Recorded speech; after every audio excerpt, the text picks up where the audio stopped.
Louis, you must leave Paris. Armand, let this man cook, man.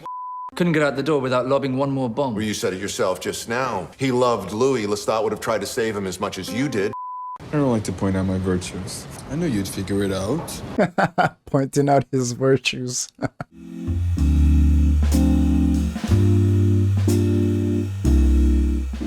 Last episode was rough to say the least. One of the episodes that I prayed would never come, even if I didn't know about it. It's haunting. Again, I know a lot of you have heard me throughout the shows and the commentary say, well, I can't expect a happy ending because I know I'm watching Interview with the Vampire, but it's almost like I wasn't even ready or wasn't even thinking in the realm of what happened to Claudia and Madeline last episode, what was done to them. I think some of that naivety, I don't know where it even came from. Just this idea of like bad things happen in this show, but then again, vampires eating people, doing wild shit, you just get desensitized to it in a way and thinking that's the worst it gets. But you know, season 2 turned up that dial. Obviously episode 5 with everything that was inflicted on Molloy and Louis and Armand emotionally, and everything he inflicted on them in that episode. Still with all that in mind, episode 7 was brutal. Claudia, haven't been able to stop thinking about that. I didn't share a lot of thoughts after that episode because part of me was still in disbelief, part of me was just like numb, and I'm sure it was like that for you guys, where the first or the 10th time you guys saw that episode. So I'm just gonna quickly go over some of my thoughts that I was unable to express in the conclusion. The whole trial thing, I loved it because like it kept the theme of the performances, you know. That's what Lestat was big into. In season 1 he was into the opera and like performances in general, so I love that theme continued. But the downside of it is, at the end of the day, is an act, is rehearsed. Funny enough, I'm watching Hamilton this week, so I'm sure it's gonna make me think about this one way or the other. But yeah, the downside of that is it's an act. It was not a trial, as Claudia called it, a stoning. It was no fair trial where anyone could say their point of views or anyone could advocate for themselves, and obviously the crowd being used as a jury and a final say. And even the crowd being a jury was not even, it's all an illusion, because they still took Louis downstairs and buried him in rocks. That part was suffocating, pun intended, just to watch, because they don't just put you in there like so you can't even move, you know. So yeah, even the crowd being a jury is not even an official like jury, and like again, it's just a facade for the people watching. Lestat being back and us seeing a lot of the story unfold, how things really unfolded, and at the same time too, that is Lestat's account as well. It might be different from Louis or Claudia's account, but who's to say that is the real account? You know what I mean? And I love, like I mentioned last episode, everyone bringing their own perspective is something I really love, and everything gets fleshed out. Louis did ask Daniel Molloy to put down Lestat's accounts because it helped him remember, and I love that that was cathartic for me last episode for a lot of reasons I explained about like accountability and all that, because I feel like throughout the season that was where that Lionel's leading, Louis trying to remember the whole thing about Claudia's dreaming, the whole thing about him and Daniel becoming besties, sitting in the garden and sitting in the rock garden and putting back the story of what happened that night in San Francisco. I love that this is where it's been leading to the point where seeing Lestat again brought him back to the beginning to remember some things like more fluently, more correctly, have some kind of acceptance to it. Obviously seeing Lestat's point of view definitely shows us that Louis had more power in the relationship, more than it seems earlier, but at the same time, not having more power in the relationship didn't mean he had the most power. And all the conversation that can be had there about all the things that did happen still happen regardless of the power Louis had in the relationship, as Lestat admitted last episode. Something I really liked was Lestat being very accountable for what happened, admitting that he chose to do hurt in the way he did, because yes, he was pushed, but there's this whole conversation about antagonizing someone doesn't mean they deserve to be like abused, like physically, you know. And nasty work. I loved a lot of accountability that came from last episode. When it comes to Claudia, I'm glad that she went out standing on business. I love that she went out realizing that someone put her first. Madeline, I love Claudia to death. Madeline as well, her flicking of the crowd when they gave her sentence. Watching the scene again and seeing the moment where Armand was saying he was trying to hear what they were saying to each other, but his heart was with Louis.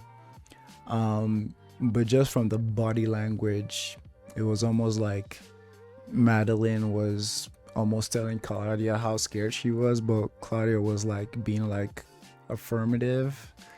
I don't know if that's the right term, like affirming her, like maybe they're gonna be okay, or like just from their body language, like you could see Claudia like nodding, like with that straight face. I love that a lot of her anger came out, a lot of her feelings about not being put first came, because even the point where she looked at Lestat and was like, what's the point of this all? Like, it was never for me. Like, even at this point, like, you didn't come here for me. Just another secondary character in y'all's like tango. Like, it was never about her. And I know Louis heard that, because after what happened to Claudia, like, there's no way that didn't sit with him. I'm sure that he sees it in a way as his biggest failure. And I mean, the only thing my brain was able to muster together in the last episode was this idea of, oh, that's why Louis walked into the sun. He remembered he walked into the sun because like he made a promise to her in the last episode, in episode 1, something that like inspired like the painting you see behind me, man. And that was the only thing I was able to put together last episode, after the last episode. Yeah, because like it's almost like it makes me look at that scene so much different. It makes me think it's almost like when he was giving her the hard words and soft words, him assuring her that as long as you walk the earth, I will never taste the fire. It makes me think back to it and think of it almost like him putting some kind of guardrail for himself, you know, because we know how Louis feels about not wanting to be here anymore. And it's almost like him assuring her he wouldn't taste the fire almost carries a double meaning. You know, like, as long as you're here, you're that guardrail stopping me from tasting the fire. You know? And him not being there for it hurts so much.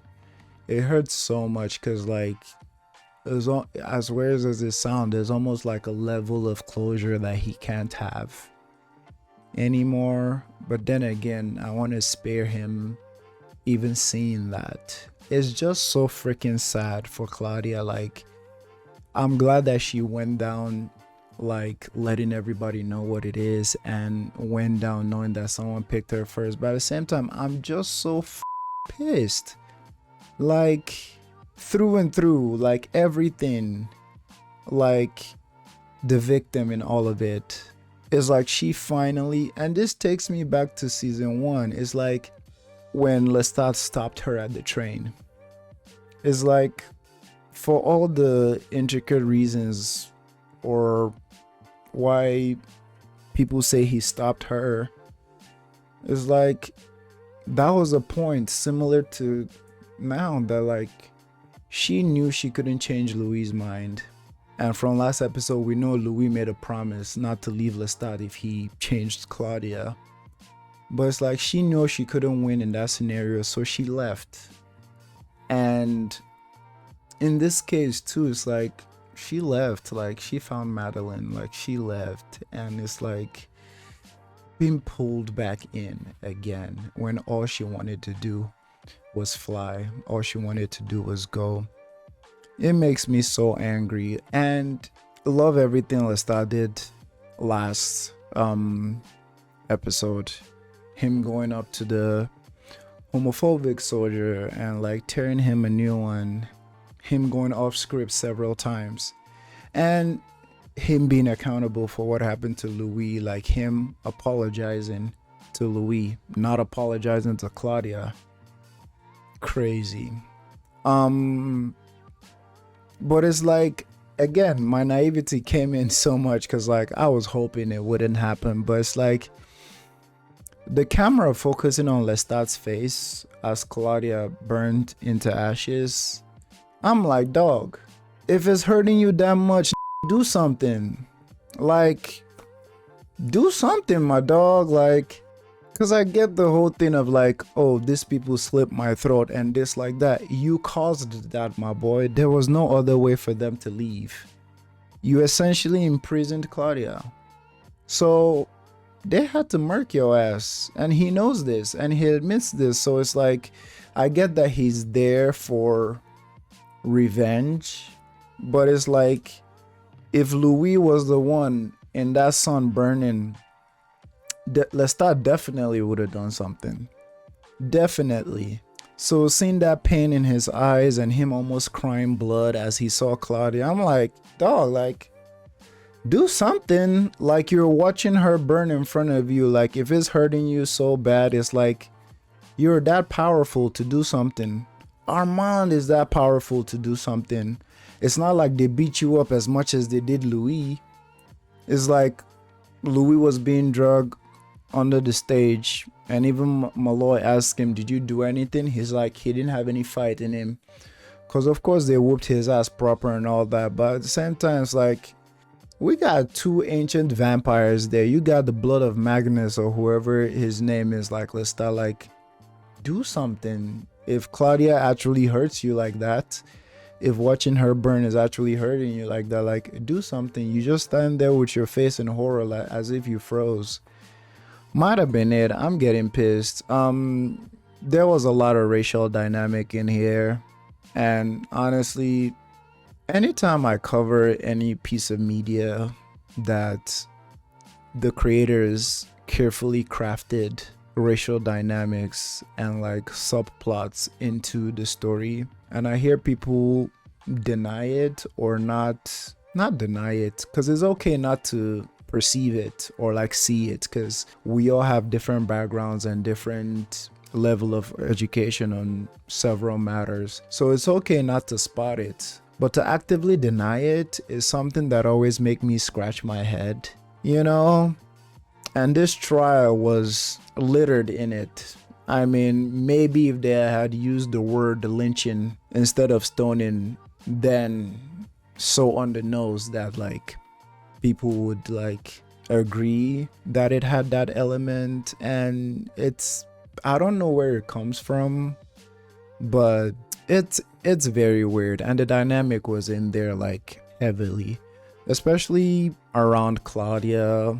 Like, it's even painful to like dissect or think about, because like sometimes some of it feels so real. And like I said, with the way the showrunners, more in season 1 than in season 2.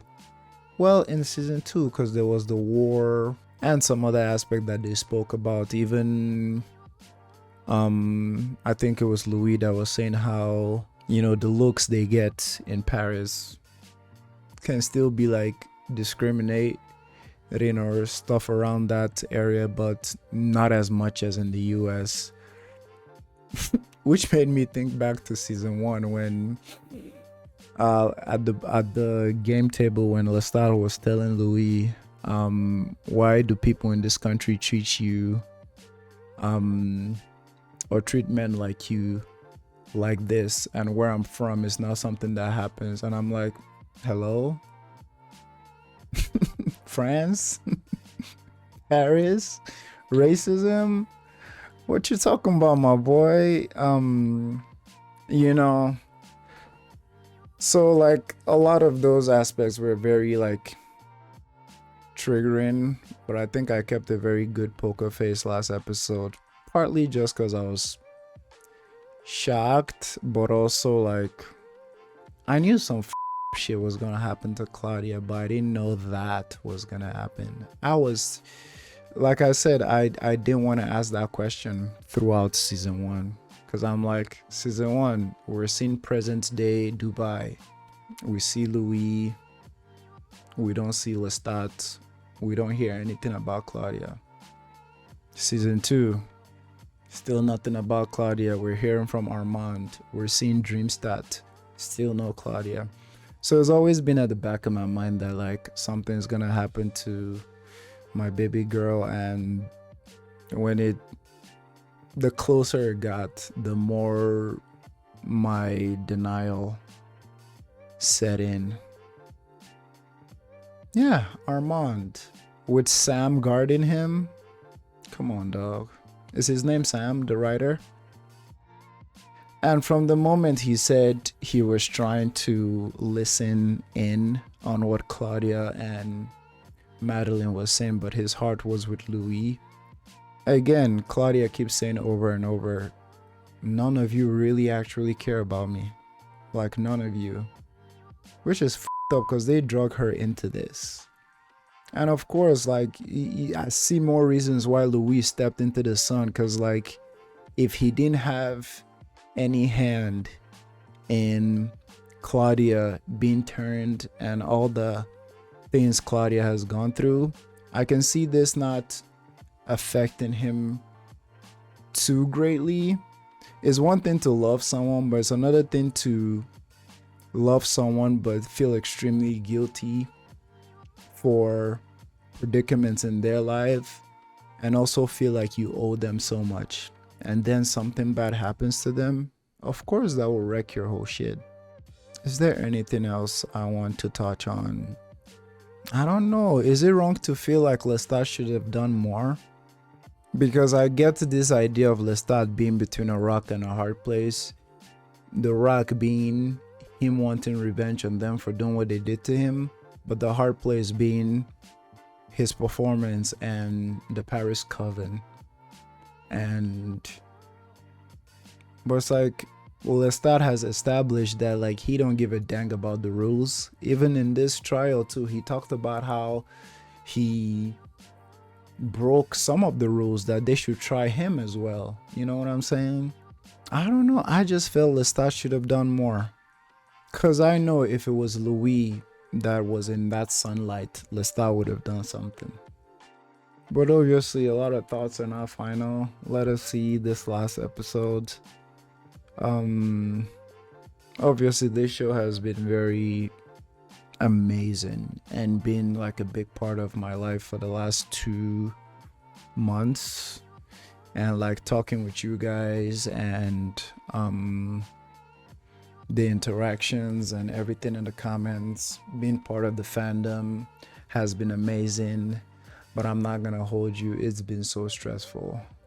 I think this is the only show that in the 2 years of me recording that before, mostly in season 1, not anymore, but like before I record, I'm like, oof. It's almost like I'm bracing myself, not just for what the show is bringing, but interaction with the fan base.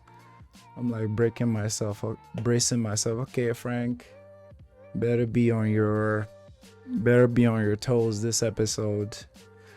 And when I say the fan base, you guys know what I'm talking about. A part of the fan base that can be very I don't know if you guys know this reaction channel, Movie Man. He does reactions to Interview with the Vampire, and he posted on his community post on Facebook that he's done with the finale of season 1, and he's just taking his time with the edits, that he's a little bit anxious and stuff like that. But it's like a lot of times the viewers might not fully understand that anxiety he might be talking about. And I read through the comments, and most people were like showing him love and telling him, take your time, the story is tough. I'm like, I've seen this man's reaction. He's fine with the story. He's an emotionally intelligent man. He's all right. It's the fan base that are clawing at this man that's making him anxious, because like make you second guess a lot of things, especially from your first impressions on some things, you know. But then again, the support from the fan base is freaking amazing. A large, extremely large majority of the fan base have beautiful intentions and like freaking awesome heads on their shoulders, you know. But that small part gets very loud, and sometimes it f***s with your head. What do I expect in this episode? I don't freaking know. Because honestly, if I see anything that reminds me of Claudia in this episode, I don't know, man. I don't know. I was watching most of the trial scenes like before I started recording right now, and it's crazy when you're watching this alone and you can just sit down with your own thoughts and not having to discuss, because everything really hits you.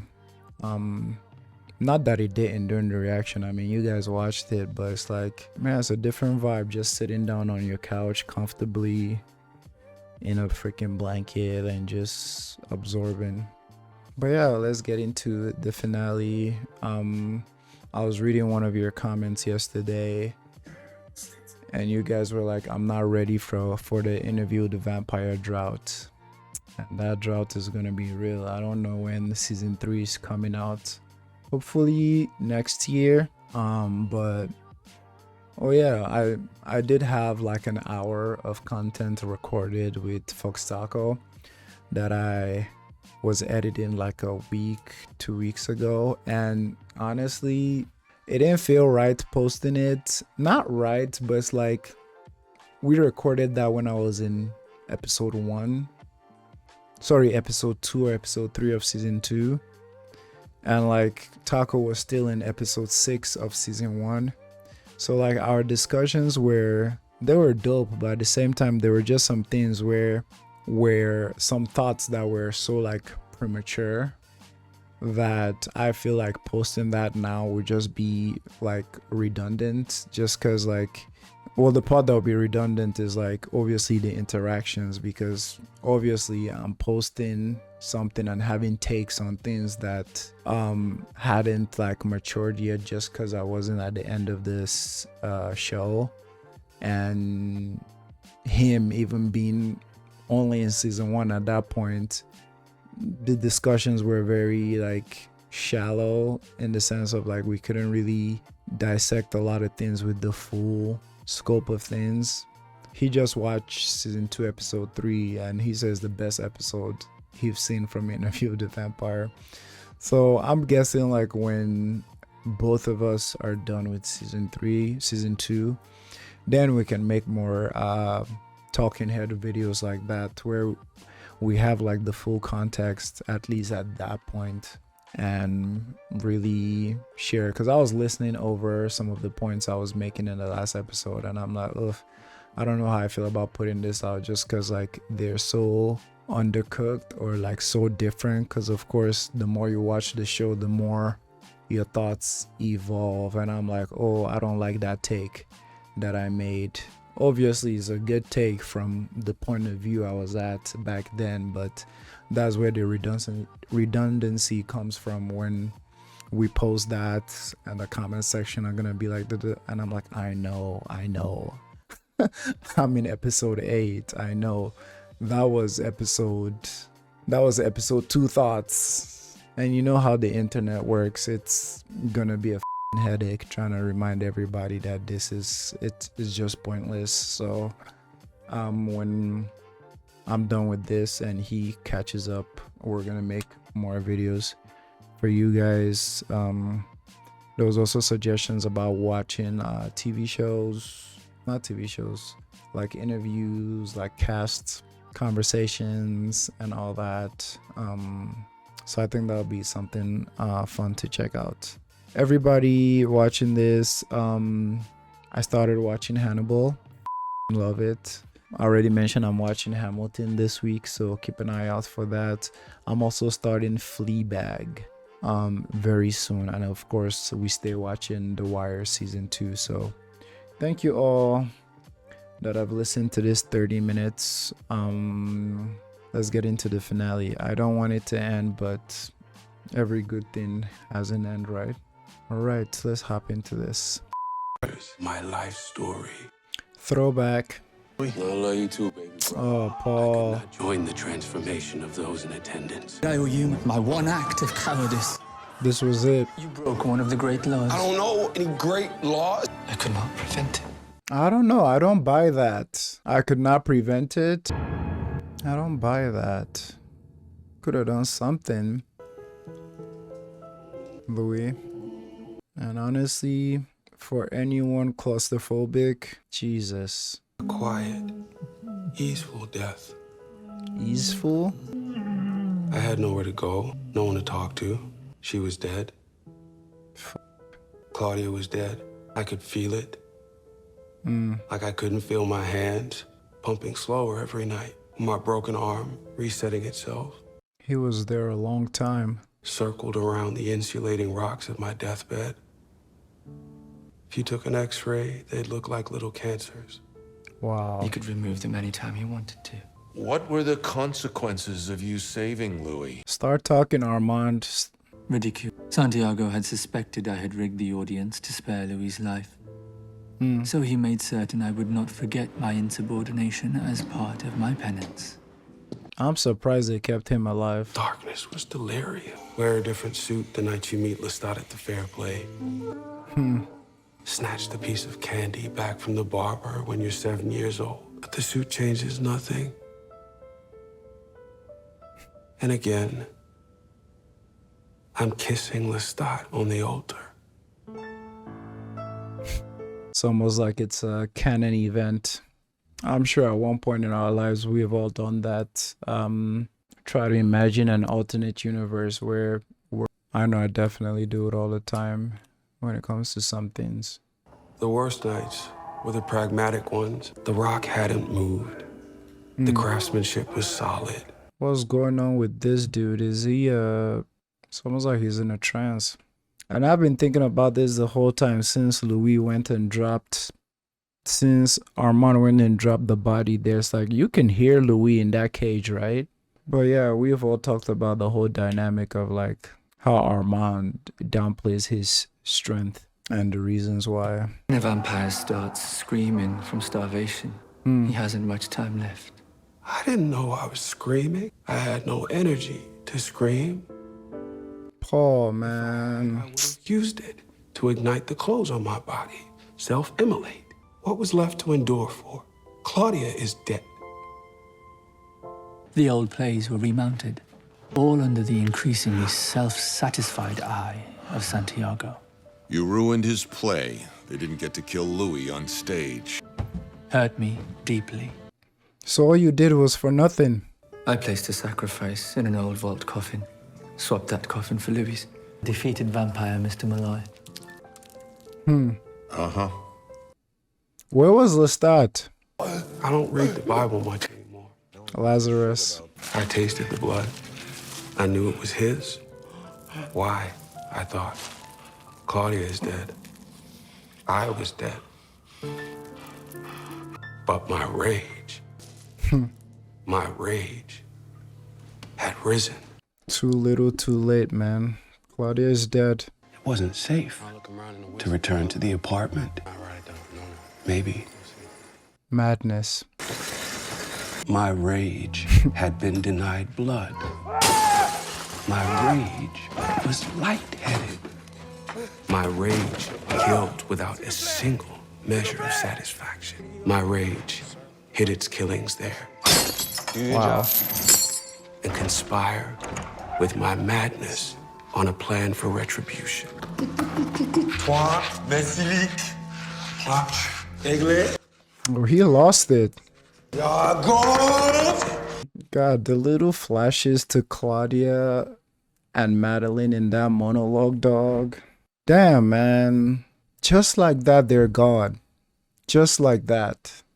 Just like that. The little thread of happiness in this f***ing show vanished. Cause your bitches wanted to get your wet. Oh my god. These man, bro. Just gone. Where's Lestat? Did he leave again because of shame? Like after episode 5 of season 1? And I mean, I know the reason why Armand puts himself in this subservient role, regardless of being like the strongest or whatever. I know the reason, but like it still makes me angry. Like, so he freed Louis, replaced the body. Did he do it in the middle of the night or middle of the day when everyone was sleeping?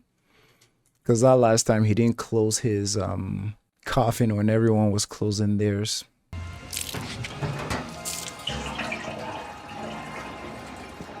Oh yeah, we're not using the AMC app anymore. We're using Amazon Prime. So thank you guys for telling me that. Let me check. Speak English. You're not a farmer. I would use the machete. One of them tries to escape. You should stand at the top of the stairs. Is this his madness? But in rage, if they run downstairs for the soup. That's better. Louis. Blanche is a big boy. Gustav is strong. Why haven't you left Paris? If you get in a fight or delay, you'll be consumed with them. Pour more gas on this. And this one, you don't need to borrow your truck. Louis, you must leave Paris. Armand, let this man cook, man. Save yourself. They're going to find out what I did. Nah. I want him to succeed so bad. Because, I mean, the theater did get burnt, so I can't wait, bro. They all gotta go, bro. They were smiling as she was burning. Where's Lestat? Please, listen to me. I acted as I did. Start explaining. I know you will never forgive me. I am not seeking forgiveness. Did you save me at the trial? Yes. I could not save her. If I thought there was a way, I would have. Shut up. Do not find yourself at the theater tomorrow night at curfew. That's fair. Did you know he was going to burn it down?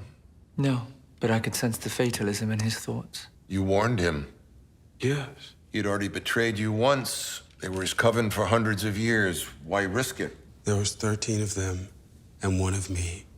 I was going to die either way. I had complicated feelings.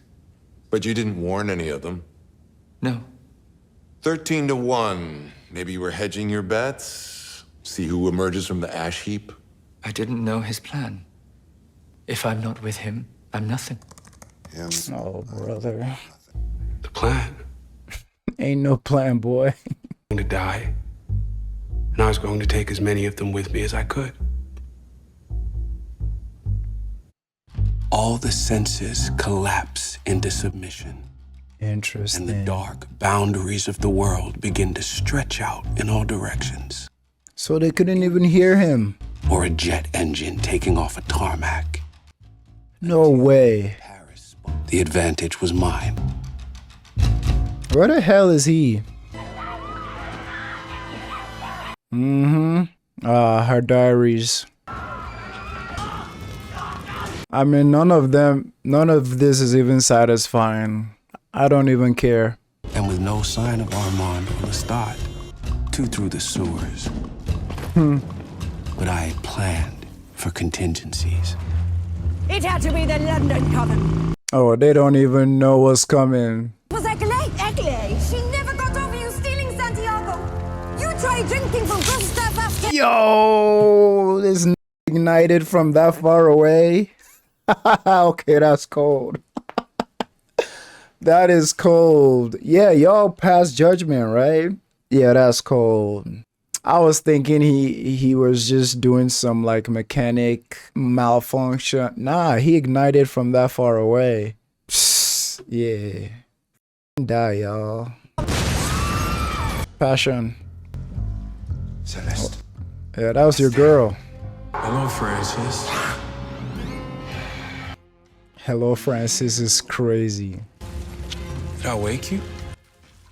I tried to be quiet coming and going, but all those iron joists cracking and load-bearing beams falling down on you, well... Is your companion with you? Didn't you hear? We broke up. That planned their deaths. It was me that gave Claudia that hot exit from the garden. Come to me. Shadow for the next month's performances. We put them in the pepper shaker for the popcorn we sold in the aisles. And some nights, Louis, Come to me, Francis. I put a pinch of them in my fist before I closed my coffin at night. I would spit in them. God, when Francis finally got on stage in London. For a week. As an understudy for Osric. What was it the nature of it? How did he know all this? The desperate begging, the urine racing down your leg as Francis desperately tried to take back his wish to be a vampire. As you asked, can I be called Santi? Go. Louise annoying. Come to me.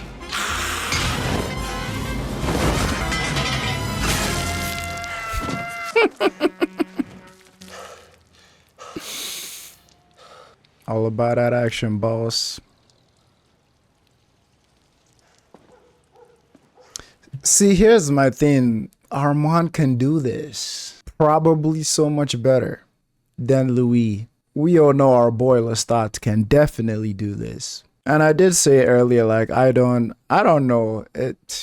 I don't care at this point. It's like my thoughts and how I'm feeling at this point is what you guys are gonna get, because like, I mean, that's the most genuine thing I can do. I can't, maybe if I sat on the whole thing for a week and sat down here to react, my reaction to some certain things would be different. But then again, it's like we have a schedule we have to keep. But it's like him killing all of them, it's like I don't even care much for like the revenge aspect of it, because it's like my mind is just with like Claudia and Madeline. Because of course, based on what Louis did in San Francisco, walking into the sun, none of this brought him any kind of closure. None of this brought him any kind of redemption or good feeling. Like, that was kind of sly though. I expected more of a fight.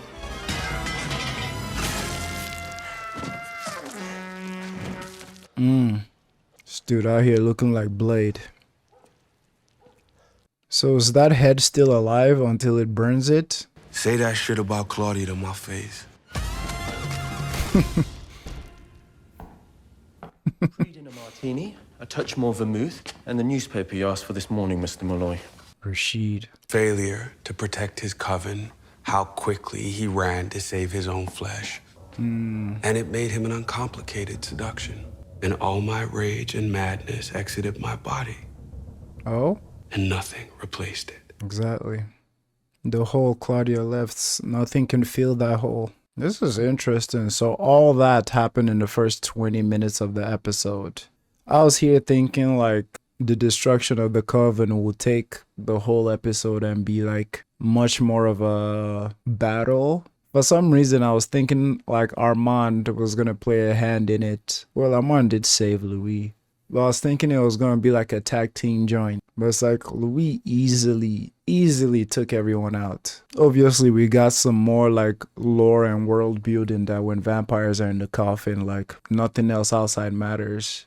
So that explains a lot of it, but he thought through it. All his planning in the dungeon, he thought through it all. The execution was stellar. But then again, him being, I've said it over and over again, like, I don't know if you guys can tell, but I'm just trying to cope. But like Louis has said over and over again, I think that's even meta commentary to the viewers. Claudia is dead.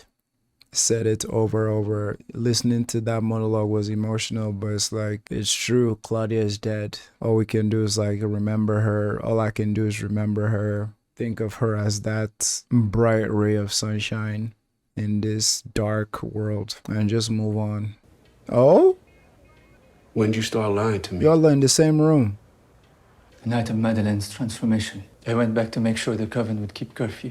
I saw the title, and I thought... You rehearsed it with Lestat? They rehearsed it with him. I stayed in my coffin when I was there. Okay, let me get this straight. You chose their side because you couldn't count on Louis' love being that long? Does that mean he always sensed... I'm just taking everything at shit level, but like, of course, I'm still gonna think through everything regardless of how I'm feeling right now. But it's like, I can see that being like a valid like assessment, not banking of Louis' love lasting that long. So does that mean maybe he felt Louis didn't feel the same way about him as he did Louis? Over and over. Then once think, in all that time, telling me, make a different plan with me. Because you both could take them on. That's what I'm not getting. It's like, how many nights did it take Louis to plan their whole assassination? With 3 of y'all's brain, you, Louis, Claudia, and Madeleine? Claudia alone, bruh. I just remembered Claudia episode 7. Her whole Uno reverse on Lestat. Like, come on. You couldn't tell them, hey, you guys should run away, or like, I don't know, let's plan to f them all up and all 4 of them go live a happy ever after. But then again, who knows if Louis would have gone... Well, I wanted to say who knows if Louis would have gone with the plan, because Lestat is involved. And we all know how hard it was for him to put down Lestat in the beginning. But at the same time, it's like this newly found anger and madness that Louis has only came when his last detachment from anything human or anything kind was severed, which was Claudia. So maybe I can trust this version of Louis to go through the plan and F the whole Coven, but previous version of Louis, quite iffy. But it's like Armand, it's like all these characters in this show, man, it's like, it's always a love-hate relationship. There's always something in there with all the empathy in the world and everything like you give to them. There's always something in there, and that's why they're ripe for conversations, endless conversations and analysis. Because if you full-on love a character or full-on hate a character, it's almost like the showrunners and the creators didn't do their job properly. I'll say Claudia is the exception, honestly. Claudia and Madeleine. Yeah, I'm about to see the comment section. I will spend my life making it up to you. Too late, man. Too late. You'll never make it up to me. I know. Is Lestat still in Paris? I'll never be able to kill him. That wasn't my question. Yes, he's still here. Bet. Wake me when it's night again. Louis told him that with freaking daggers. You would never be able to make it up to me. Louis goes for the jugular, man. Ask for a chat. The light's going out of your blue eyes, like all the summer days are gone. Oh? They're both here. Does it take a lot out of you, destroying everything in your wake? You look small. Haven't been eating? This was Magnus's lair. Some distance between the happy couple. I came here to have a think on my origins. Why I do what I do. Why? Burned your daughter alive? Why you rehearsed a play? Why you crossed an ocean? To rehearse a play would burn your daughter alive. I've come to kill you. Will you? Or is that BS, Louis? I have the blood of Magnus in me. Magnus burned. I have the blood of Akasha in me. Akasha. Oh. He doesn't know who that is. But the fact in and of itself makes your immediate desire an impossibility. I'd have to be willing. To die? Well, then why did Claudia burn? Because shouldn't Claudia have Akash blood in her? Or is it the mixture of Magnus and Akash that makes him not able to burn? Bro, we're getting a lot of lore, man. Here's your death, Lestat. Oh, Louis, you are a bastard. Louis is a bastard, man. God damn. He and I are gonna spend the rest of our lives together. Wherever your miserable life takes you, whoever you find to endure time with, whatever pale proxy of me, Jesus.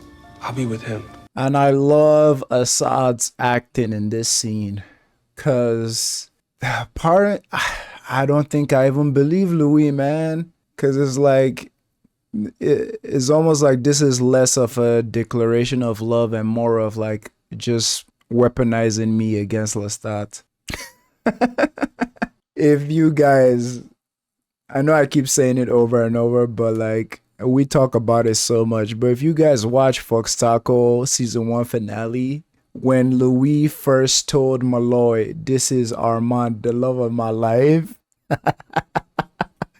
If you see the reaction Fox Taco made, he was like, he was like, boy, you just spent 7 hours, 7 episodes talking about Lestat, and you gonna hold this man's hand and say this is the love of my life? Come on, like, who are you fooling, Louis?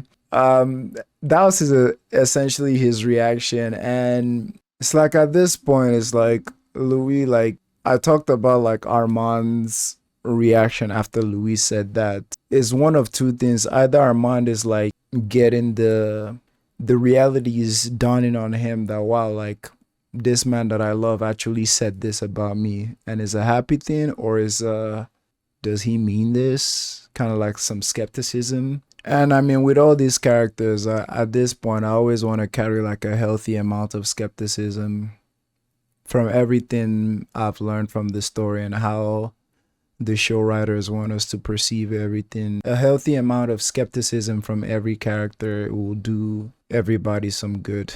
Except what they're doing is, if what they're doing is like blatantly obvious, then it's like call outs. But in this moment, it's like, bruh, I feel like you just weaponizing Assad to Lestat.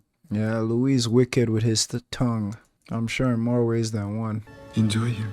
Yeah, Let's Louis. see how long it holds. I think Louis is frustrated that it didn't hit as much as he thought it would. He didn't think we would make it. 77 years. Almost to the day. We left him there. Walked Paris one last time, completely silent. Let's go see Egypt. Then sailed port to port. Settled in New York a good while. San Francisco. Here, there, everywhere, and Dubai. And that's the end of it. End of session. I know this man about to say some shit. That's why he's the GOAT. I know he about to say some shit, man. What you mean that was the end of it, boy? Like, come on, bruh. Come on.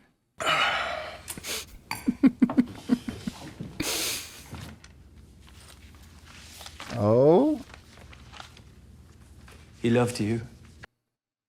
It's one of a kind. He loved you a great deal. I think he knows that. Mind if I ask a few follow-up questions? There's just some things I've been jotting down along the way. Yeah, of course. Yeah, it's just small stuff. Like you and the tractor salesman in the bar in New Orleans before you killed him. You said that Lestat telepathically told you that you were scaring the salesman. But A maker can't do that anymore after transformation, right? Yeah. I don't know. Maybe he whispered it to me. Fact checking. You said that 4 escaped the theater. Celeste, Estelle, Santiago, and... Sam. We didn't see Sam. Time heals, Daniel. I believe he's a DJ now. A DJ? He wears a decorative helmet on his head when he performs. Does he? Yeah, it's funny because Sam's in 2 places at once at one point in your story. He's guarding Armand in the theater box, but you also have him helping to bury you below stage. He was with me in the box. Yeah, he was with Armand in the box. Oh, maybe he did a quick vamp back and forth. I just got it wrong. Another New Orleans thing. I mean, I'm sorry, I'm jumping all over the place here, but the night that Lestat brings all those soldiers home and you tell him to throw them out, how many soldiers did he mine out of the townhouse that night? I don't know. A lot. More like 30. Huh. Again, it seems to me Come on now. more than one person in the theater that night who could have saved you. Yes. Yes. That's why he's the GOAT. The GOAT. My brother, how did you not think of this, Louis? Like, yes, there was more than one person that could save you that night. And obviously, it might be his love for Lestat like blinding him. Yes, he could have saved you too. He could have saved his daughter. That should have been on the list of things when he was reading it out to Lestat. Like you rehearsed a play to burn your daughter. You swam through an ocean, or you traveled through an ocean to kill your daughter. Like you could have saved your daughter. It's like this man last episode was there with his eyes bleeding watching Claudia burn. I'm like, dude, do something. Molloy, man, the GOAT. Tell him one more time, dog. You're about to be sick of me, bro. Oh, well, it seems to me, I mean, back to the trial again, it seems to me that there was more than one person in the theater that night who could have saved you. It's my job. I'm built this way. I know. It's a stretch, but... It's in your nature, Mr. Molloy. Couldn't get out the door without lobbing one more bomb. Well, you said it yourself just now. He loved Louis. Lestat would have tried to save him as much as you did. And he certainly would have made it known that he had. Shall we take these follow-ups and specious theories to the dining room? We have something special prepared for you, Daniel. Santiago should hand the diary into the audience, have them feel the evidence in their hands. This is too early for Lestat to acknowledge Louis. Keep the tension. Have him look at Louis later the moment he describes meeting him in New Orleans. The lines. Notes along the margins here. Read it for yourself.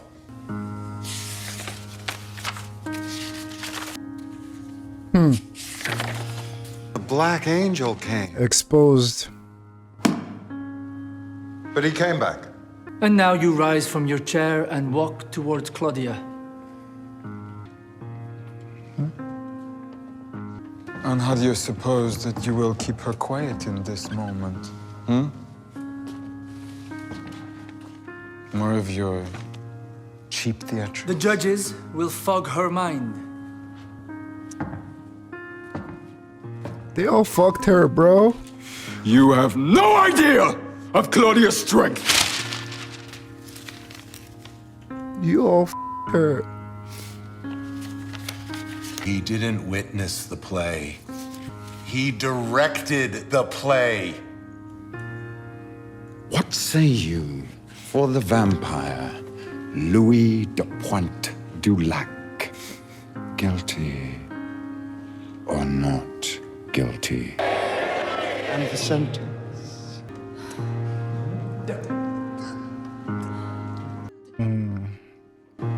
Banishment. Wow. Where does the bull start? Armand, Amadeo, Arun. Yo, her. He didn't save you. Lestat did. He just took credit for it when the opportunity presented itself. And you Wasted everyone who could have told you differently. 77 years based on a seismic lie. It's a forgery, Louis. It's from the Talamasca. Sam was their guy in Paris. He gave it to them. They gave it to me here. Sam. Is he gonna kill him? Louis! You have forgiven me for what part I played in their death. And time has opened back up to us. And we are once again... Like, I'm worried for his life. Like, Happiness is me. they all f***ed Claudia, man. Like, he wasn't in the f***ing box. He was there. He was there directing. Lestat as well. He was there. Louis, you should be alone for the rest of your immortal life. You should be alone. Louis is like one of your friends that just got done with a relationship and they're already ready to hop on something else. It's like, dog, like, have you done any healing? Have you done any introspection? Have you done any soul searching? So what? Lestat saved Louis, but couldn't out of here, man. All of them. Claudia was right. You didn't come here for me. Man, let me think about what I'm about to say because I never want to come off offensive. They all knew. They rehearsed it. Directed it. Lestat, how confused are you? In one breath, you're advocating for Claudia, saying you don't know how strong she is. But on the other breath, you're in a play designed to burn her to death. And Armand was the one who recommended fogging her mind. And Lestat was there at the end, freaking bloodied-eyed, looking at her corpse like, the f***, man. Again, Claudia said, it was never about me. You didn't come here for me. So yeah, you went off script to save Louis, your love. Claudia, right? Same words. Season 1, episode 5 or episode 6. Episode 6. Claudia, all about Louis. Your daughter. It's like she literally left. Leave you and Louis to y'all's vices and your toxicity with each other. Left y'all. Literally wanted to escape. This occasion. It's never about her. Like Lestat, what did you think was gonna happen after this? After the trial? And please don't come at me for Lestat. Like, I give this man all the credit. He is like the catalyst for this story. He is like, without him, this story is not anything. Like, I respect the out of his character for those reasons. But God damn it, bro. Like, what are we doing? What did you expect was gonna happen after this? What? Use your power, convince the whole crowd, save Louis. Would it hurt to do it one more time to save Claudia? What's up, everybody? This is future editing Franklin here. Before some of y'all get in the comments, I am fully aware that Lestat exerted himself physically. I mean, it was very clear from the scene. Go back and look at my reaction when he froze everybody, mind controlled them, his ear was bleeding, his eyes, pupils were dilated and all that good stuff. I didn't just point it out because there was a lot going through my brain. In the moment, as you guys know, I've watched these reactions, freaking raw dogging this reaction. So there's a lot of information to take in. So I didn't focus on that. My frustrations with Claudia and my belief that he could have done something else just took precedence. So I'm aware of all that even while I was watching this in that moment. However, what is burning me in this moment is this idea that I feel Lestat could have done more. And I know in hindsight, with how the episode ended and everything, even Jacob Anderson himself did say that Lestat truly wanted to save Claudia. And I believe that with hindsight after finishing the whole series. However, in this moment right here, with everything I'm feeling, in this moment, if Louis was the one under that sun, Lestat would have done something. Be it as tired or physically exerted as he was, he would have done something. That's my gripe. I'm mourning Claudia. I'm mourning Madeline. That's my gripe. in this particular moment. And please, for anyone thinking about writing the reason why Lestat even came to the theater in the first place or all that, don't worry. People have already spoiled that for me, because I feel like that's something people do in these reactions when they don't agree with my point that I'm making with my limited knowledge at the moment. They bring spoilers from the future, from the books. And as much as it sucks, we've already been there. It's fine. This was longer than I thought it would be. Nothing with Interview with the Vampire is ever short. But I just wanted to say that about Lestat being tired. Don't worry. I got you. We're good. Thank you. And let's continue the video. And Madeline, all that. You could freeze time and decapitate all of them here. Maybe use this as your redemption. It's like the first go around in New Orleans, it didn't work out. I was abusive. I did this, this, and that. Let me use this second time as our second go around.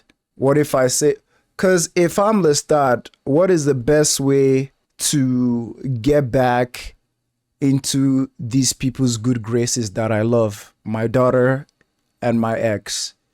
What if I come here in their most dire moment and freaking kill everybody here in this trial? Now she has Madeline. They can go their way. You doing that, we already know how Louis loves you. If you had done that, Louis is running back into your arms because you saved Claudia. You saved him after everything he did to you to try to escape you. Armand, man, bro, they played her. They played Claudia. He just took credit for it when the opportunity presented itself, and you wasted everyone who could have told you differently. This was the song that was playing when Louis walked into the sun, right? And yeah, I think so. And it was after like a similar explosive argument. Sam was their guy. Right here, I thought he was just gonna rip Molloy's head off. Cause like he's exposed everything. God. Y'all don't took Claudia away. If y'all take Molloy away, I'm done with this show, bruh. I'm done. Louis. If y'all take Daniel Molloy away. To work in the wet room after he wanted me to suffer. Don't. Armand, shut the f up, man. What kind of... See, I don't know if it's Louis' fault that these men trample over him so much. It's like, I don't know how much agency he lacks or pretends not to have. But it's like, Armand, what f***ing excuse are you trying to give Louis right here, man? Think he's f***ing stupid? I mean, he acts stupid sometimes because he's in love and traumatized. But it's like, what kind of excuse is like it's a fabrication or whatever the f*** you're saying?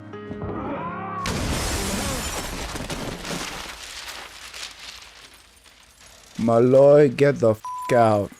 And that final thing, the only thing that gives you happiness is me. Ladies and gentlemen, Days and all my beautiful people, if anybody ever tell you they're the only one that can bring you happiness, run the f*** away. Run the f*** away. Because that's some bull right there. That's like manipulation 101. Only one that can bring you happiness. I loved Armand, man. Like I said, love hates, man. But goddamn, why you still sitting, my boy? Run, run. Rashid? What do you do to Armand? I'm guessing Rashid left after he brought me the newspaper. In psycho, bro. Do you understand? You harm him in any way, I will kill you. Do you understand? Because that's my best friend. What the f? I'm leaving now. When I return, you need to be gone. You should gather your things from your room. I'll arrange a car and a plane to take you home. I'll see there's $10 million wired into your account. Wow. Thank you. Wow.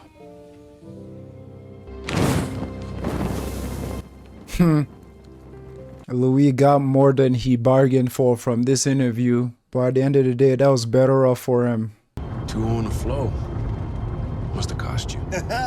Wasn't cheap. Me and my babe was on the bad side. Then I see they got a new edition headlining the festival. She had a thing for Ralph when she was young. You believe that? Ralph, pretty mother. Then I think, well, each one on the floor is gonna open back the door. She'll be back. She'll be back for Ralph. First time in New Orleans? Oh wow, he's back in New Orleans. Did my luggage arrive? Yes, sir. 2 bags and an oversized crate early in the morning. So waiting for you in your suite. Thank you. Very generous, Mr. Duloc. Thank you, sir.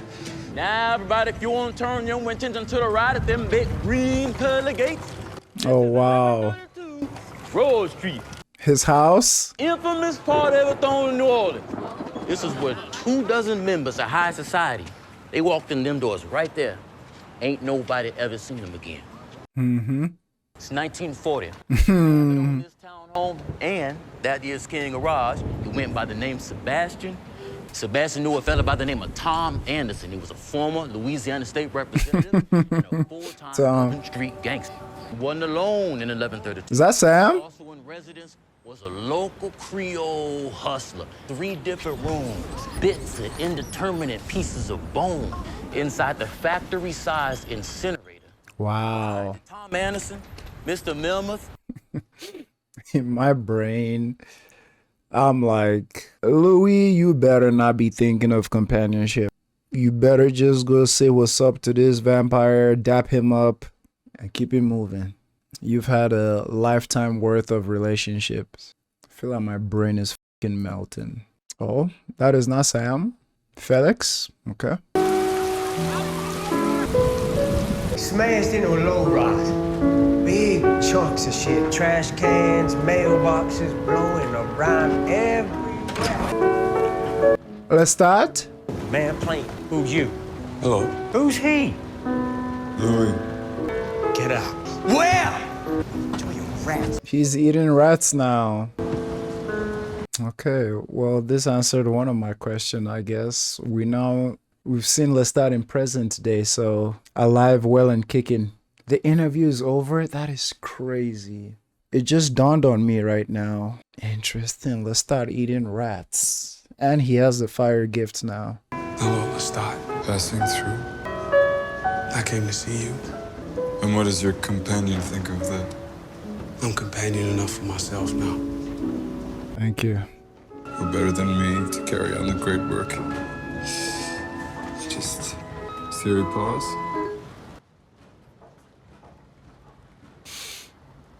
Oh, Lestat. Did you save my life in Paris? I gave you to Armand. You tell me if that was saying. Why didn't you say it was me who saved you, not him? I don't like to point out my virtues. I knew you'd figure it out. Pointing out his virtues. What about Claudia, though? You feel me? I didn't know it was a gift. I wore it like a curse. I was selfish. I tried to make nights awful, but you did. Shall we list all the ways we have wronged each other and why it will never be right between monstrous? I came to thank you for the gift you offered me.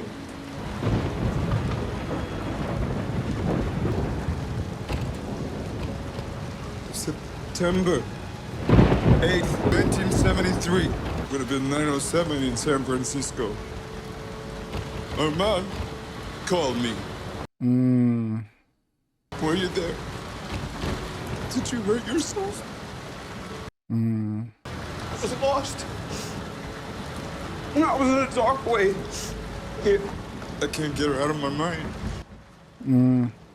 Hands, it's not on you. You hear me? I made you turn up. I saved her from the fire. Till a half century later, She looked at me at the end like a child looking to her father. But I was never.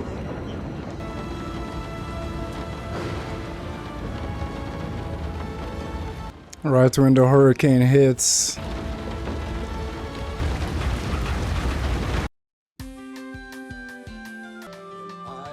That was a lot. That was a lot. a part of me wants to celebrate that reunion for what it means. Two people who know the negative parts they played in a situation coming together to not just be accountable but to apologize, and almost there being that moment of only the good parts of them shining in that moment.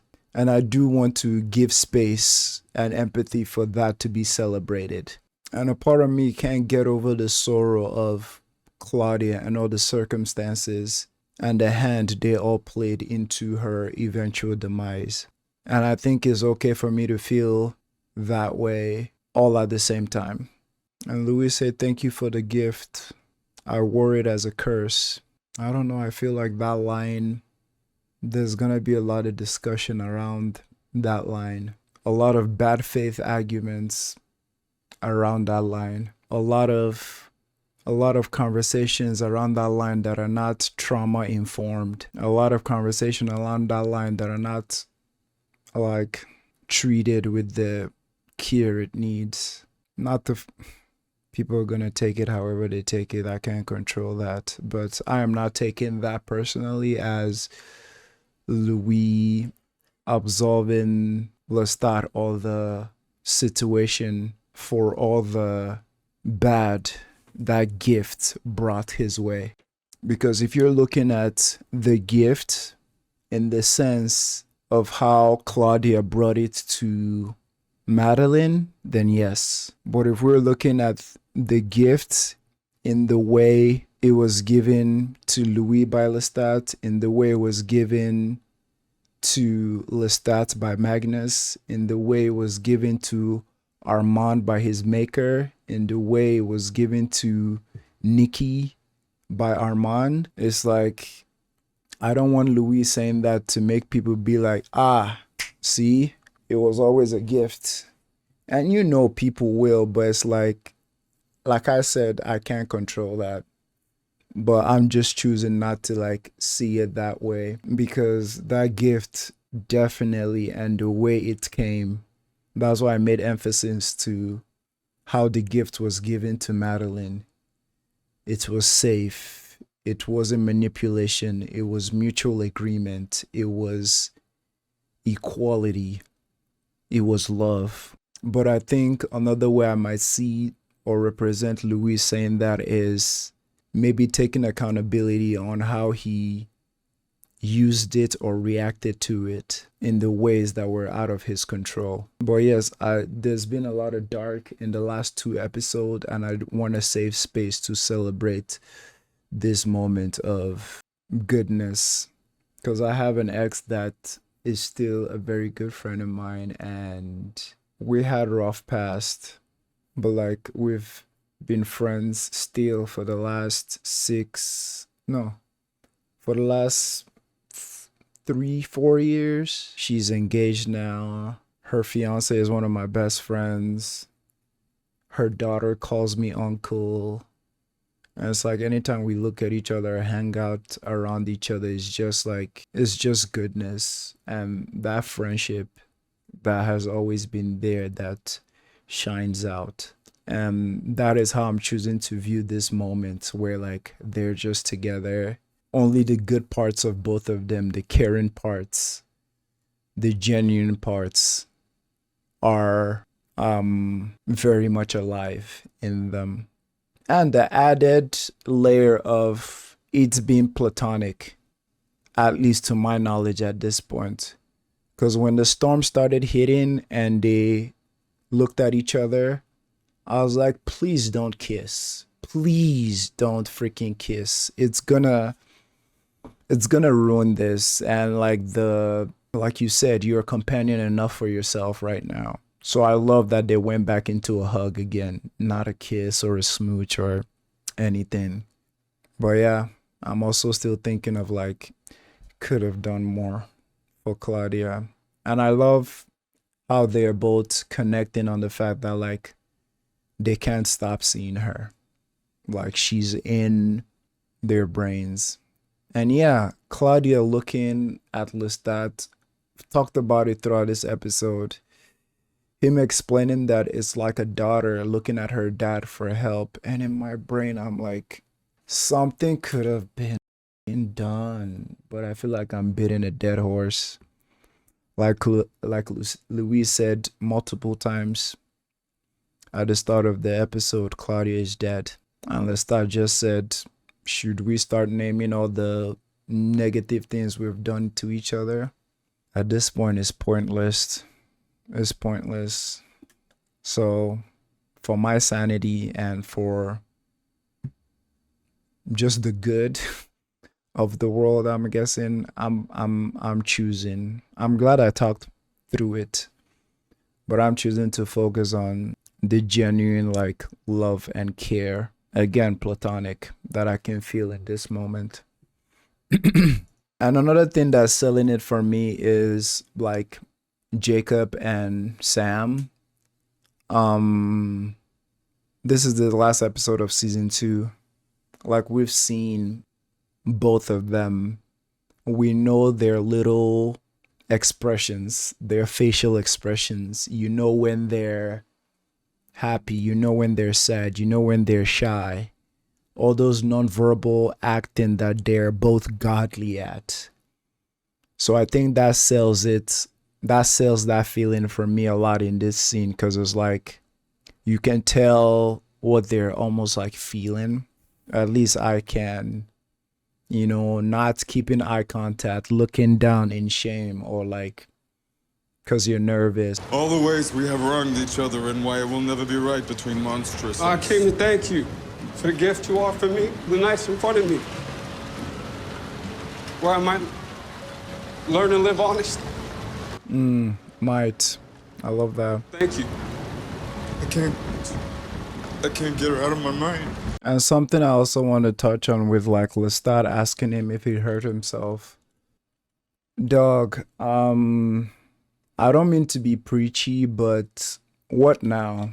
Is like, after everything has happened, what do we do going forward? Do we continue to like slap everybody with faults until we're all beaten down and have to do it all over again the next day? What is the goal here? Empathy? Is the goal moving forward? Is the goal connecting? Is the goal learning from our mistakes? Yes, for me. Because keeping grudges have never done me any good in my life. If you're on Patreon, every week I drop a weekly question. And I think the question for last week was, do you believe in second chances? And I love all your responses. But what a lot of the responses narrowed down to is, it depends on the offense, and it also depends on the offender's willingness to actually atone and change, you know, which, call me naive or anything, but like I feel it in this moment, because like with every word Lestat says, I can easily bring up something he did as a way to like counter whatever he's saying right now, which for someone hurt or someone that I've been through what Lestat put him through is like, I won't fault you too much. I probably won't even fault you at all. But it's like, I'm choosing not to, because kind of like that question and the answer is just like, how willing is this person to atone? How sorry is this person? Has a lesson been learned? Has any changes been made? What do we do now? So it's like, for me and Dude, choosing to go forward and be like, from everything I'm seeing so far and everything I'm hearing, this is people who have been through enormous traumas and heavy accountability being put on them by myself, I'm sure the viewers, and themselves too in the story. all I see here is broken people who I think, and I'm hoping, have definitely learned from their mistakes. It took a lot of blood. It took a lot of losses. It took a lot of learning. But I'm still mad that it took Claudia's life to bring them to this point.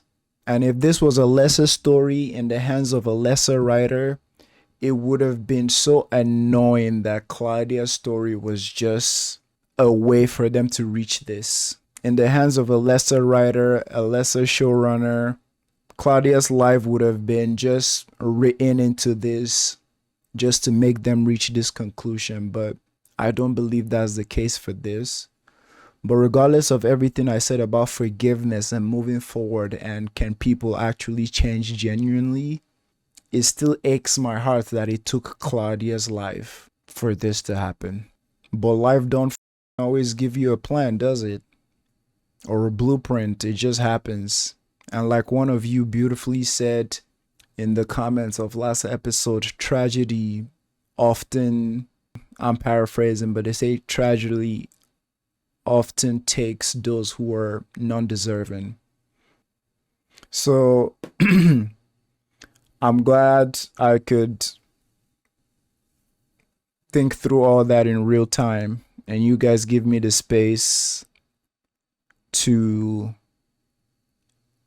process that and share in real time. But I'm going so slow at this because I want to make sure like you guys get all the thoughts in my head, both the good, bad, and the ugly. And I know this will be the last time for a long time where we can have like full-on episodes like this to discuss. But like I said, I came into this episode feeling so much pain, and I mean, y'all saw it, y'all heard me.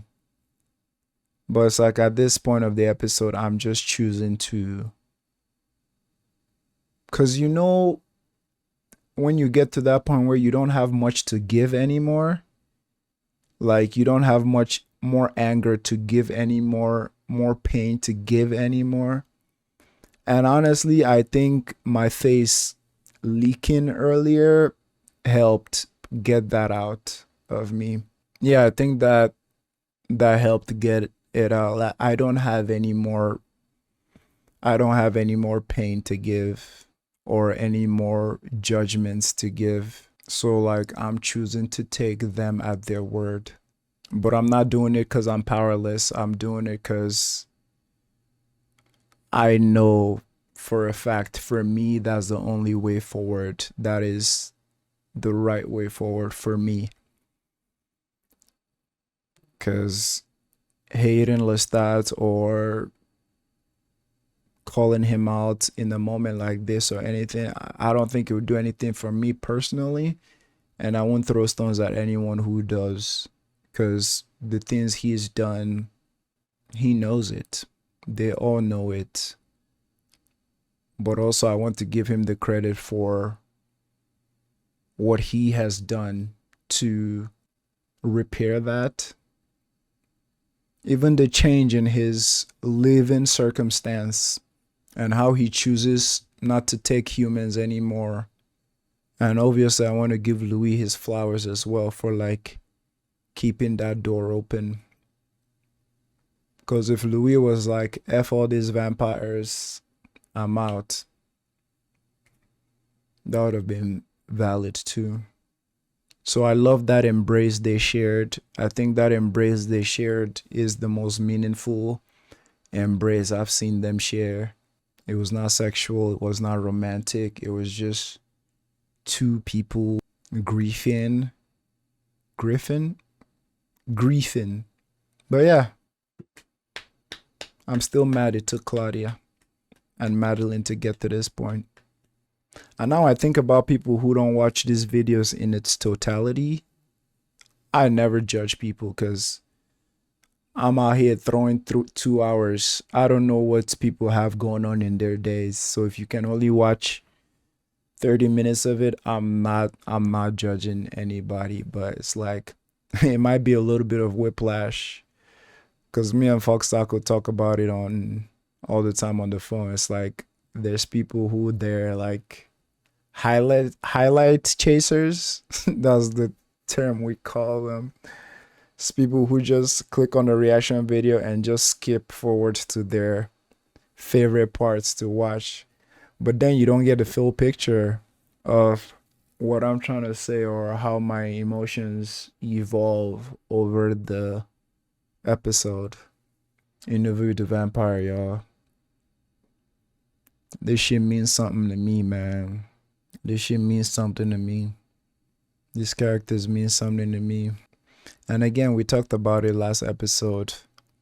The way I'm feeling about all of them right now, I can see how some people watching a reaction channel do episode 1 and talk about Lestat the way I talk about Lestat. I can see how they bring out their claws. But then I point to my homie, Foxtaco. I'm like, I've not seen anyone who loves Lestat as much as Foxtaco, but he's still gonna call out Lestat for all his behaviors, the good, bad, and the ugly, and not make excuses for him. You know, so like, the deeper I go into the season and the more I empathize with other characters, the more I'm not justifying it, of course. Like, people who come into my comment section with some wild defend Lestat energy is so whack. But I can understand why they be on that. I'm like, did you feel this way from the beginning of the show, or do you just feel this way after consuming the books, the movie, the show, season 1 and 2, tons of video essays, tons of videos about the character? Like, people's thoughts evolve, my people. But let's finish the episode, man. I'm sure y'all got something to do with your day. I carried her home. I made you turn her. All the accountability from both of them. 2.5 centuries later, she... And that same fire. But I was new.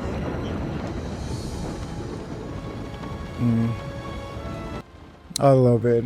We talked about it a little bit last episode about how all these nasty abusive relationship that is the norm that a lot of us portray, it ends up biting us in the ass. It always does.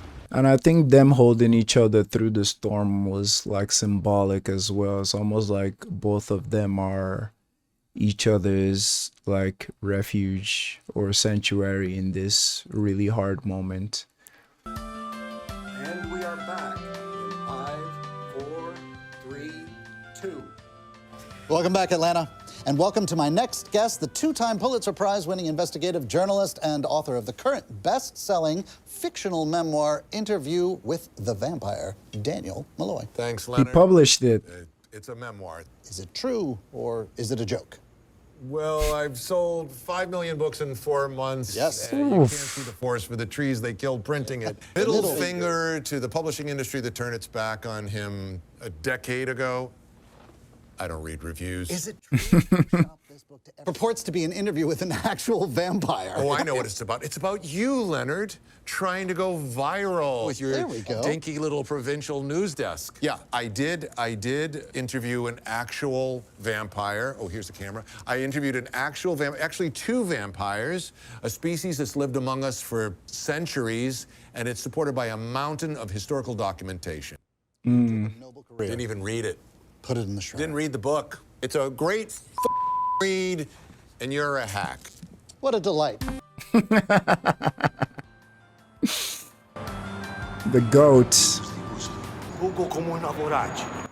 Oh. Es un herético. He can hear all of them. Reporting fangs and cut out in tongue. Your royalty checks keep bouncing back to me, man. I need a forwarding address. Why not send them to your editors at the Talamasco? The shit they made me take out, No editor's next book, I promise. Want the 10 million back? Just say it, man. Hello? How's Molloy talking telepathically? Isn't that a two-way thing? Both of you have to be vampires? I don't have the brain power for this right now. Let me just assume I got it wrong somewhere and regular people can converse with a vampire like this if they are aware of the vampire allows them to. Because I don't like the implications of this. I mean, he's wearing all black with shades. Molloy, let me see your eyes. I really wouldn't be staying put if I were you. Let's see your eyes. I'm guessing you haven't heard from my maker. No. Fuck it. You know where I live? What the Oh, I was like, this man is wearing glasses. Hello? You want to write another with me? Sequels, audiobooks, sex toys. Damn. You become a cold killer. You still haven't read it, have you? Stuff him in the oven. Oh, my favorite song. We'll all get a chop. Is good. Oh, Paul. Has Paul's picture always been there? I live in the penthouse apartment at the Al Sharaf Towers in Dubai, United Arab Emirates. The security staff here is robust, but mortal. My front door is always unlocked. So for all you cowards out there talking shit, hear this now and hear it plain. I own the night. That's that nigga though. That's my nigga though. I don't know if you guys notice my eyes starting to water because I thought Louis sat down there, look at his brother's picture, Claudia's dress behind him. My eyes were starting to water because I thought this man was about to lit himself. I thought this man was about to lit himself. What an ending. What an ending. I live in the penthouse apartment at the Al Sharaf Towers in Dubai, United Arab Emirates. So for all you cowards out there talking shit, talking about taking a run at me, I own the night. The season can end here. Like, the show can end here and I'll be happy. I'll be happy. I know it wouldn't, and I'm excited for everything to come, but like, it can end here and I'll be happy. It's like some closure from most of our characters. Some from Lestat. I still want to see more of Lestat, which I know we will. Daniel Molloy, vampire, he always wanted a gift, but it's almost like the whole show is essentially to Daniel what Armand interviewing Madeline was for her. Changing into a vampire is like, when you were young, you were just jumping at it. Just wanted it without understanding its power, but like now that he's gone through that whole book, gone through season 1 and 2, like, he knows what it is. He knows what it's all about. Louis, I mean, feels so much like a finale. I wish Claudia was here. Wish Madeline was here. Obviously, Armand. Still curious about everything that happens there. Daniel Molloy is not dying, so that's good. God, that really got me. I thought Louis was gonna set himself ablaze, because that's what he said when he was in the coffin, right? He was unable to. Beautiful. Everyone who's been watching this long, thank you.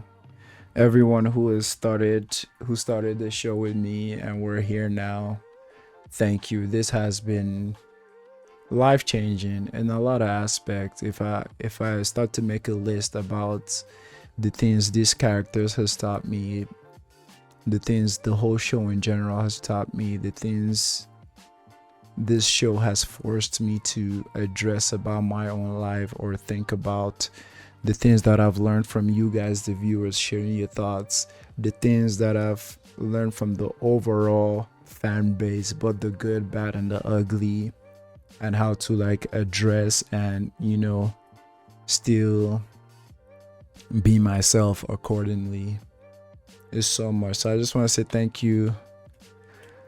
Y'all are getting a almost 3-hour episode today. I just want to say thank you. I'm sure there'll be some content around Interview the Vampire that I'm gonna drop. Yeah, whenever season 3 comes, I'm sure I'll be here. Yeah, on the channel, like I said, we're watching The Wire, we're watching Hannibal, we're watching Fleabag at the moment, and a couple of movies here and there every week. So stick around if you'd like. But if this has been your journey with me, thank you. I appreciate you. I won't forget you. Take care until we meet again in another video. Peace.